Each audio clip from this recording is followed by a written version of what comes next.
ಈಗ ಯಾರೋ ನಮ್ಮ ಶಾಸಕರ ಪತ್ನಿನೋ ಇಲ್ಲ ಸಚಿವರ ಪತ್ನಿನೋ ಮಕ್ಕಳು ಸತ್ತಿದ್ರೆ ಅವ್ರಿಗೆ ಅರ್ಥ ಆಗ್ತೈತಿ ನೋವು. ಅರ್ಥ ಆಯ್ತು ನನಗೆ. ಯಾರೋ ನನ್ನ ವಾಟ್ಸಪ್ಪಲ್ಲಿ ಹಾಕಿದ್ರು, ಹೌದಲ್ಲ, 3 ಜನ ಸಚಿವರು ಹೋಗ್ಬೇಕಾಗಿತ್ತಂತೆ, ಅದಲ್ಲ, ಒಬ್ಬರು ಹೋಗ್ಬೇಕಾಯ್ತು ಬರಬೇಕಾಯ್ತಂತೆ, ಆಯ್ತಲ್ವ. ಆ ನೋವು ಅವ್ರಿಗೆ ಅರ್ಥ ಆಗ್ತಾಯಿತ್ತು. ಇಡೀ ದೇಶ ಇವತ್ತು ಕಣ್ಣೀರಾಗ್ತಾ ಇದೆ. ಅಲ್ಲಿ ಸತ್ತಿರ್ತಕ್ಕಂಥವ್ರು ಅವರಲ್ಲ ಹಿಂದೂಗಳು ಅಲ್ಲ, ಕಾಶ್ಮೀರದವರು, ಕನ್ಯಾಕುಮಾರೋ, ಕರ್ನಾಟಕದವರಲ್ಲ, ನಮ್ಮ ಹಿಂದೂಗಳು. ಇವತ್ತು ಅವ್ರದ್ದಾಗಿದ್ದ ಗತಿ ನಮ್ಮನೆ ಬಾಗಿಲು ಬಂದು ನಿಂತ್ಕೊಳುತ್ತೆ. ಅವತ್ತು ಯಾರು ಹೊಣೆ ಯಾರು ಅದಕ್ಕೆ? ಇವ್ರು ಹೇಳ್ತಾರೆ ಇವರು ಕರ್ನಾಟಕದಲ್ಲಿ ಇರ್ತಕ್ಕಂಥ ತರದು ಹೋಗ್ತಾ ಇದೆಯಲ್ಲ, ಇಲ್ಲಿ ಮಾಡೋಕ್ಕಿದಿಲ್ಲ, ಇಲ್ಲಿ ಅವ್ರು ಹೋಗಿ ರಾಷ್ಟ್ರ ಬಗ್ಗೆ ಮಾತಾಡ್ತಾರೆ. ನಾವೇನು ಮಾಡೋಕ್ಕೆ?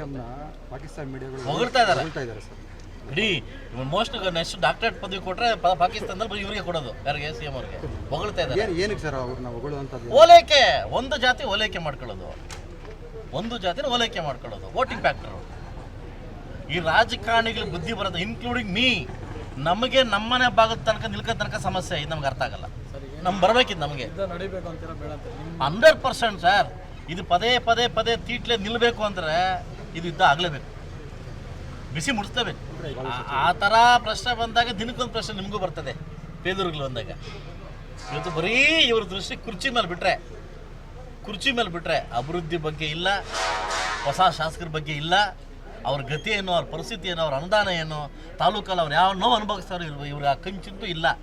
ನಂದೇನು ಅಷ್ಟೇ. ಈ ಮಾತನ್ನು ಯಾಕೆ ಹೇಳ್ತೀವಿ ಈ ವರ್ಷ ಅಂತಂದರೆ ನೋವು ತಳಿಲ್ಲ ಹೇಳ್ತಾರೆ. ನನ್ನ ಪರಿಸ್ಥಿತಿ ನಮ್ಗೆ ಗೊತ್ತು, ನಮ್ಮ ಪರಿಸ್ಥಿತಿ ಏನಿಂತ. ಇವತ್ತು ಬೇಸಿಗೆ ಕಾಲ, ನಮ್ಮಲ್ಲಿ ಕುಡಿಯೋದಕ್ಕೆ ನೀರಿಲ್ಲ, ನೀವು ಅರ್ಥ ಮಾಡ್ಕೊಂಡು ಟ್ಯಾಂಕರ್ ಬಳಸ್ತಾ ಇದ್ವಿ. ನಮ್ಮಲ್ಲಿ ನದಿ ಇಲ್ಲ, ನಮ್ಮ ಅಂತರ್ಜಲ ಇಲ್ಲ, ನಮ್ಮಲ್ಲಿಲ್ಲ, ನೀರಿಲ್ಲ, ಟ್ಯಾಂಕರ್ ದುಡ್ಡು ಹೊಡಿಸ್ತಾ ಇದ್ವಿ ನಾವು. ನಮ್ಮ ಪರಿಸ್ಥಿತಿ ನಮ್ಗೆ ಗೊತ್ತು. ದಯವಿಟ್ಟು ಆ ತಾಯಿ ಚಾಮುಂಡೇಶ್ವರಿ ಇನ್ನಾದರೂ ಒಳ್ಳೆ ಬುದ್ಧಿ ಕೊಡಲಿ ರಾಜಕಾರಣಕ್ಕೆ ಅಂತ ಕೇಳ್ಕೊಂತೀವಿ.